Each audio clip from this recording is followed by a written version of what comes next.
আসসালামু আলাইকুম, আশা করি সবাই ভালো আছেন। তো আমিও ভালো আছি আপনাদের দোয়ায়। তো আপনাদেরকে আমি আজকে শিখাবো কিভাবে ফটো এডিটিং করতে হয়। তো পুরো ভিডিওটি মন দিয়ে দেখবেন, তা না হলে কিন্তু আপনারা শিখতে পারবেন না। সো দেখতে থাকুন। প্রথমে এই যে দেখতে পাচ্ছেন, এই সফটওয়্যারটা আপনারা প্লে স্টোর থেকে ডাউনলোড করে নেবেন। সো ডাউনলোড করার পর সেখান থেকে আপনারা কিছু ফটো ডাউনলোড করে নেবেন অ্যাপসটা থেকে। তো ডাউনলোড করার পর আপনারা সরাসরি গ্যালারিতে চলে আসবেন। সো ফটোগুলো আপনাদের গ্যালারিতে ডাউনলোড করে নেওয়ার পর আপনারা গ্যালারিতে ঢুকবেন এবং ফটোতে যে কোনো একটা ফটো আপনার যেটা ব্যাকগ্রাউন্ড পছন্দ হয় সেটাতে আপনারা ক্লিক করে দিবেন। যেরকম আমার হোয়াইট কালারটা পছন্দ, তাই আমি এটা ক্লিক। সো ব্যাকগ্রাউন্ডটাকে আমি আমার ফটোতে লাগাবো। তো তাই এটাকে শেয়ার করে লাইটরুমে নিব। লাইটরুমে নেওয়ার পর দেখতে থাকছেন ফটো।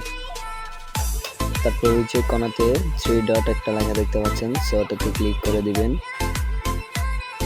এতে ক্লিক করার পর 4 নম্বর অপশনটাতে আপনারা ক্লিক করে দিবেন। তো ক্লিক করে দেওয়ার পর উপরে ওকে লেখা আছে দেখেন, ওই জায়গায় ক্লিক করে দিবেন। তারপরে ব্যাগে দিয়ে চলে আসবেন। তারপরে আপনার যে ফটোটা পছন্দ সেটাতে আপনি ক্লিক করে দেবেন, যেখানে আপনার ওই ব্যাকগ্রাউন্ডটা আপনি লাগাতে চান। যেরকম আমি এই ফটোটাতে আমার ব্যাকগ্রাউন্ডটা লাগাবো। তো দেখতে পাচ্ছেন উপরে আবার 3 ডট, ওই লেখাটাতে একটা ক্লিক করে দিবেন। তো ক্লিক করার পর 5 নাম্বার ওটাতে একটা ক্লিক করে দিবেন।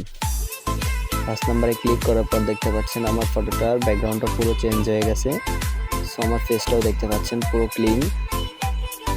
সো যারা এত কম সময় ফটো এডিটিং করা শিখতে চান তারা অবশ্যই আমার চ্যানেলটি সাবস্ক্রাইব করে রাখবেন এবং আমার পাশে থাকবেন।